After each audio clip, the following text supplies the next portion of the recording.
কিন্তু একই ক্যাডারে আপনি একই লোককে আরেকবার সুপারিশ করে দিলে তো কোনো লাভ নাই। আসলে তো এই পদগুলি খালি থাকবে। এই জুলাই গণ অভ্যুত্থানের যে সম্মান, যে শ্রদ্ধা, এটা কিন্তু অনেকাংশে নির্ভর করছে তরুণদের আচরণের উপরে। ঘটনাটা যেটা ঘটবে, এই অনৈক্যের সুযোগে খারাপ লোকগুলা ফিরে আসবে। ভালো লোকটা আগেও যেমন আওয়ামী লীগে জায়গা পায় না, এখনো পাবে না। গত 12 মাসে কি পরিমাণ লোক বিদেশি পাসপোর্ট নিয়েছে, এটা কিন্তু কোনো গবেষণা হচ্ছে। নিউ ইয়র্ক একটা শিল্পী সাম্রাজ্যে পরিণত হয়েছে। যাতে এবারেও আমরা সেই রকম হতাশার জায়গাতে ডুবে না যাই, সেই কারণে এক ধরনের কিছু প্রত্যাশার কথা তিনি বলেছেন। জনাব আব্দুল তুষারের একটি স্ট্যাটাস আমার একটি প্রশ্ন করার খুব আগ্রহ। আজকে আপনি এই স্ট্যাটাসটি দিয়েছেন 30 জুন বিসিএস 44-এর ফলাফল ঘোষণা করেছে পিএসসি, এবং সেটিতে 1710 জনের পদের বিপরীতে 1690 জন ক্যাডারকে সুপারিশ করা হয়েছে, এবং 20টি টেকনিক্যাল পদে যোগ্য লোক নেই, সুপারিশ করা হয়নি। আবার লিখিত পরীক্ষায় উত্তীর্ণ হয়েছে নন ক্যাডারের 8200, এবং 800 জন আগের বিসিএসসি উত্তীর্ণ, উত্তীর্ণ হয়েছে, এবারও উত্তীর্ণ। একটু যদি আপনি ব্যাখ্যা করেন বিসিএস এর এই পদ্ধতিটি নিয়ে।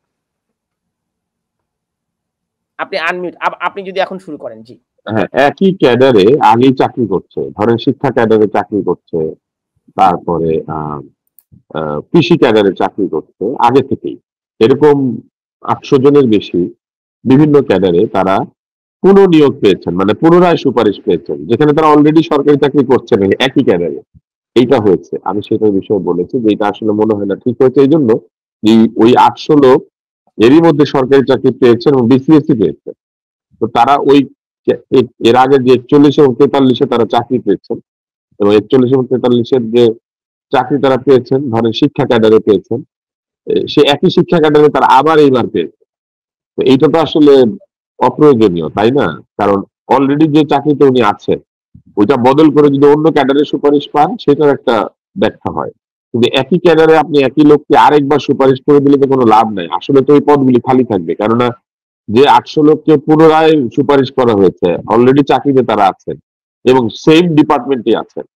তো তাহলে এই 800 চাকরি তো নতুন কেউ পেতেন, সেটা পেল না, কিন্তু সরকারি 800 পদ কাউকে দিল না, তাই না? তো এইটা নিয়ে আমি লিখেছি যে এটা আসলে ঠিক হয় নাই, এটা পুনর্বিবেচনা করা। আমরা অনুষ্ঠান প্রায় শেষ করব, আপনি যদি সমাপনী বক্তব্য দেন ডক্টর তুষার।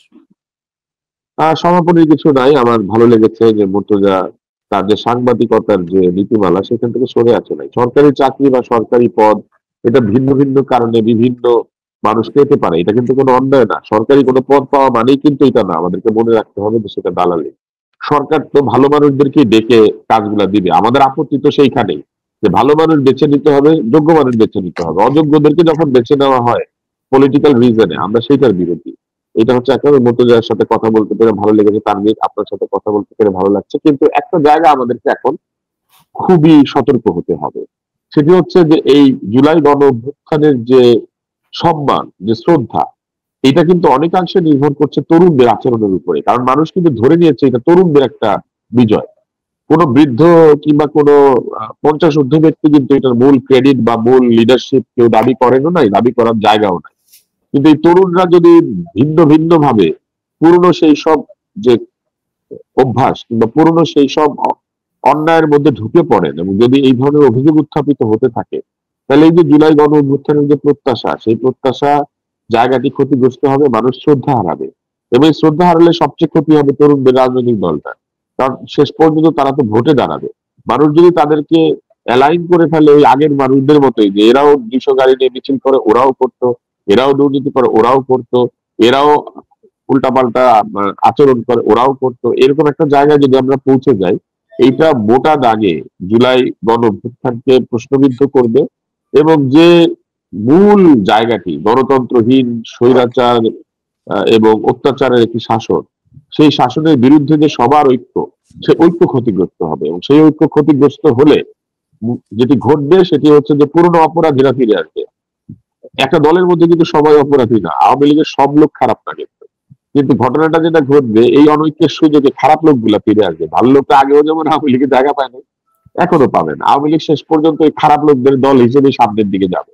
এই জায়গাটা চিন্তা করা উচিত আওয়ামী লীগের। আওয়ামী লীগ তো এখন কাজকর্ম করতে পারছে না কিছু, কিন্তু তাদের একটা মূল কাজ হয়ে দাঁড়িয়েছে, তারা অকথ্য ভাষায় জুলাই বিপ্লবের লোকদেরকে আক্রমণ করছে। এটা একটা তাদের হতাশার পরিচয়, তাদের অযোগ্যতা, তাদের অন্যায়, তাদের কর্তৃত্ববাদী স্বৈরাচারী শাসন, দুর্নীতি, ঢালাও আহ, প্রচার এবং প্রসার, এবং দুর্নীতির ঢালাও আমি বলবো যে আহ, ঢালাও আচরণ বা এই ব্যাপারগুলি যে তারা করেছিলেন, সেগুলো নিয়ে তাদের কোনো রিমোর্স নাই, সেগুলো নিয়ে তাদের কোনো অনুতাপ নাই। তারা একটাবার বলেন না যে আমাদের কিছু লোক দুর্নীতি করেছে, উই আর সরি। ওদের কোনো সরি নাই। ওরা প্রতিদিন বলে আমরা আপনাদেরকে মাফ করে দিব। আপনাদেরকে মাফ করতেছে কে? এই প্রশ্নটা তাদেরকে করতে হবে যে ওদেরকে মাফ করবে কে? ওনারা না সবাই মাফ করে দিবে, কিন্তু ওনাদেরকে মাফ করবে কে? এই প্রশ্নগুলো আমাদের করা উচিত। এবং আমরা এখন যে বয়সে পৌঁছেছি তার নিয়ে, এই বয়সে আসলে আমাদের প্রাপ্তির চাইতে আমাদের যে জিনিসটা আমাদের দেখতে ইচ্ছা করে সেটা হচ্ছে আমরা এমন একটা বাংলাদেশ দেখে যাব যেখানে আমরা নিশ্চিন্ত হব যে আমাদের তরুণরাই বাংলাদেশটাকে সামনের দিকে নিয়ে যাওয়ার জন্য যথেষ্ট যোগ্য এবং শক্তিশালী একটা প্রজন্ম হিসেবে গড়ে উঠেছে। সেই জায়গাটা যদি অবিশ্বাসে আক্রান্ত হয়, তাহলে যা ঘটবে সেটা হলো যে বাংলাদেশ থেকে বহু মানুষ বিদেশে চলে যাবে। বাংলাদেশ থেকে বহু মানুষ পাসপোর্ট নিয়ে অন্য দেশে চলে যাওয়ার চেষ্টা করবে, যেটা শুরু হয়েছে। এটা নিয়ে কিন্তু কোনো গবেষণা হচ্ছে না। গত 12 মাসে কি পরিমাণ লোক বিদেশি পাসপোর্ট নিয়েছে, এটা কিন্তু কোনো গবেষণা হচ্ছে না। আপনি দেখেন তাহলে দেখবেন যে বহু মানুষ যারা বাংলাদেশে, ব্রিটেনে অ্যাসাইলাম আবেদনের শীর্ষ 5টি দেশের মধ্যে হচ্ছে বাংলাদেশ একটি। হ্যাঁ, তো এই যে বাংলাদেশিরা এইভাবে দেশ থেকে বের হয়ে যাওয়ার চেষ্টা করছেন, এটা ভালো দিক না। তাহলে এই বাংলাদেশটাকে চালাবে কে? এই বাংলাদেশটাকে ভালোবাসবে কে? এই বাংলাদেশটাকে পাহারা দিবে কে? তাই না? তো এই যে বেরিয়ে যাওয়ার চেষ্টা সবার, বিশেষ করে তরুণরা, মধ্য আয়ের চাকরি যারা করেন, মিড লেভেল ইনকাম যারা করেন, এরা সব কানাডা, আমেরিকা, এমনকি আমাদের শিল্পীরা, আপনি দেখবেন নাম করা শিল্পীরা সব আমেরিকার সিটিজেনশিপের জন্য অ্যাপ্লাই করে তারা নিউ ইয়র্কে থাকতে শুরু করেছে। নিউ ইয়র্ক একটা শিল্পী সাম্রাজ্যে পরিণত হয়েছে। নিউ ইয়র্কে সব আছে এখন, সিনেমা পরিচালক থেকে শুরু করে অভিনেতা, অভিনেত্রী, নায়ক, নায়িকা, সব গায়ক, গায়িকা। এটা কেন হচ্ছে? এটা কিন্তু একটা বিরাট অ্যালার্মিং বিষয়। আমাদের বাংলাদেশটাকে তাহলে ভবিষ্যতে কারা দেখবে? আমার মনে হয় যে এগুলা নিয়ে অনেক চিন্তা করা উচিত। আহ অত্যন্ত জ্ঞানী মানুষ আমাদের আমাদের সিএ, চিফ অ্যাডভাইজার, কিন্তু আমার সবসময় মনে হয় যে উনি ওনার ক্যাবিনেটে তো আমরা দেখছি যে বিদেশি ট্যালেন্টেড লোকজন আছেন বাইরে থেকে, বিভিন্ন দেশ থেকে যারা মেধাবী তরুণ, তাদের কিন্তু ওনার এই বিদেশ প্রীতিটা আছে। আমি এটা সমালোচনা করছি না, কিন্তু ওনার এই বিদেশ প্রীতিটা আছে। উনি নিজে আমেরিকায় পড়াশোনা করেছেন। উনি মনে করেন যে বিদেশে পড়াশোনা করলে বেশি লেখাপড়া করে লোকজন, বাংলাদেশে পড়াশোনা হয় না। ওনার যেমন ধারণা বাংলাদেশের স্বাস্থ্য ব্যবস্থা নাই, চিকিৎসা হয় না, উনি এক জায়গায় বলেছেন। উনি, আমার ধারণা যে উনি মনে করেন যে বাংলাদেশের সংস্কার সব বিদেশিদের হাতে করতে হবে। বিদেশে থাকে, বিদেশে 10-12 বছর ধরে আছে, এরাই বাংলাদেশকে ঠিক করতে পারবে। Which is not true. মানুষের সাথে সম্পর্কহীন ব্যক্তি দিয়ে কোনো সংস্কার করা গেলেও সেই সংস্কার স্থায়ী করা যায় না। আমার মনে হয় ওনাকে ভিন্নভাবে একটু চিন্তা করতে হবে। কারণ ওনার শ্রদ্ধার জায়গাটা এত উঁচুতে বলেই ওনাকে সবাই ওই জায়গাটাতে বেছে নিয়েছেন ঐক্যের প্রতীক হিসেবে। সেই ঐক্যের জায়গায় যদি বিভক্তি চলে আসে, তাহলে আমি মনে করি যে এটা তার যে আহ মানে নিশ্ছিদ্র রেকর্ড, তার জীবনে একটা ফ্ললেস তার রেকর্ড, সেই জায়গা থেকে তার ক্ষতি হবে। আমি চাই না যে এটা। আমরা গোলাম মুর্তজা আপনার সমাপনী বক্তব্য দিয়ে শুরু করব। জনাব ডাক্তার আব্দুল নূর তুষার যে বিষয়টি দিয়ে শেষ করলেন, আপনি যদি একটু আপনার সমাপনী বক্তব্য সংক্ষিপ্ত করে। না, তুষার ভাইয়ের মতো করে শেষ করেছেন। একটা আশাবাদের জায়গায় আমরা থাকতে চাই। এই বাংলাদেশটা একবার এক একটা টার্নিং পয়েন্ট আসে এবং সেই টার্নিং পয়েন্টের পরে আমরা কিছুদিন আশার কথা শুনি এবং তারপরে গিয়ে আবার এক ধরনের হতাশায় ডুবে যাই। যাতে এবারেও আমরা সেই রকম হতাশার জায়গাটাতে ডুবে না যাই, সেই কারণে এক ধরনের কিছু প্রত্যাশার কথা তিনি বলেছেন। তার সঙ্গে তো দ্বিমত পোষণ করার কোনো সুযোগ নেই, 1 নম্বর।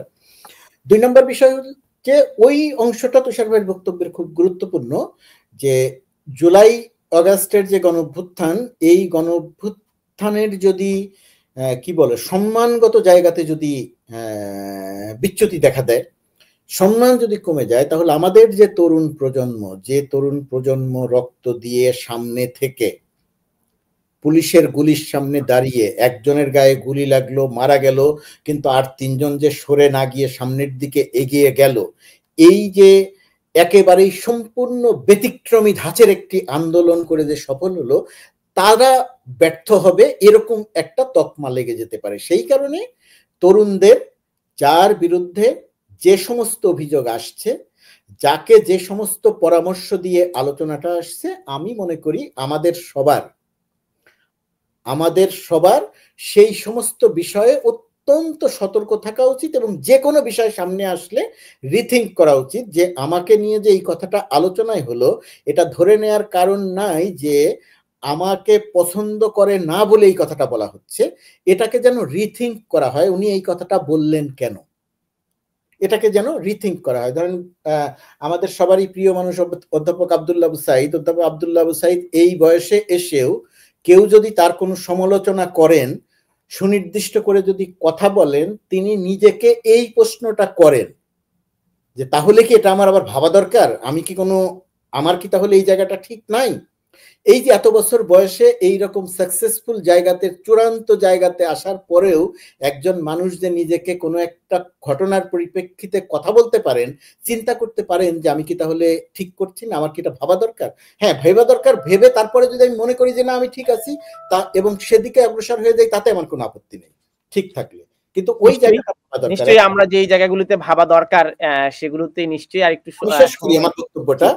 আর যে জায়গাটা খুব গুরুত্বপূর্ণ এখন বাংলাদেশের সামনে, নির্বাচনের তারিখ নিয়ে আলোচনা আছে, হতাশা আছে, কিন্তু একটা নির্বাচনের মোটামুটি একটা টাইম ফ্রেম আমরা পেয়েছি, এই সময় নাগাদ নির্বাচনটা হয়ে যাবে। আমার যে জায়গাটাতে প্রশ্ন যে 2010 সালে যে ভোটার হয়েছেন 2024 সাল পর্যন্ত তিনি ভোট দিতে পারেন না। ওই যে একজন নির্বাচন কমিশনার দেখেন স্বীকারোক্তি দিচ্ছে 164 ধারায়, মানে ডাকাতি মামলার আসামির মতো স্বীকারোক্তি দিচ্ছেন সমাজের একজন সম্মানিত মানুষ, শেখ হাসিনা বাংলাদেশকে কোন জায়গায় রেখে গেছে। তো এই যে 2010 সালে যে ভোটার হয়েছেন তিনি 2014-তে ভোট দিতে পারেন নাই, 18-তে পারেন নাই, 24-এ পারেন নাই। এইরকম ভোটারের সংখ্যা 30 থেকে প্রায় 40% নতুন ভোটারের সংখ্যা। বাংলাদেশের রাজনীতিতে অনেকেই রাজনীতি করছেন, নতুন রাজনৈতিক দল সহ, তাদের কাছে আমার বিনীতভাবে অনুরোধ থাকবে যে এই যে অংশটা আমরা একটা ভোটের হিসাব করছি, বলছি অমুক দল এত % ভোট পায়, অমুক দল এত % ভোট পায়, এটা আমরা হিসাব করছি 2009 সালের নির্বাচন পর্যন্ত। আমরা 2010 সাল থেকে 2024 সাল পর্যন্ত এই সময়ের যে ভোটার যারা ভোট দেয় নাই তাদের হিসাব জানি না, তারা কাকে ভোট দিবে জানি না, তারা কি বিদেশ যাওয়ার চিন্তা করছে না দেশে থেকে রাজনীতি করার চিন্তা করছে আমরা জানি না, দেশে থেকে ভোট দেওয়ার চিন্তা করছে না ভোট না দেওয়ার চিন্তা করছে আমরা জানি না, তারা কি মৌলবাদী দলকে ভোট দিবে না প্রগতিশীল দলকে ভোট দিবে আমরা সেটা জানি না। তো তাদের দ্বারে দ্বারে যাওয়ার জন্য যদি কোনো রাজনৈতিক দলের কর্মসূচি থাকা দরকার, তাহলে বাংলাদেশের রাজনীতির যে গুণগত পরিবর্তনের কথা বলছি সেই গুণগত পরিবর্তনের জায়গাটা আসতে পারে। অর্থাৎ এই নতুন মানুষদেরকে, নতুন চিন্তাকে আমাদের সম্মান জানিয়ে রাজনীতি করা দরকার। সেই রাজনীতিটা যদি আমরা করতে পারি তাহলে আমি আগামীর বাংলাদেশে অনেক রকমের প্রতিকূলতার পরেও এক ধরনের সম্ভাবনাময় বাংলাদেশ দেখি। ধন্যবাদ। অনেক ধন্যবাদ আমার দুই অতিথিকে।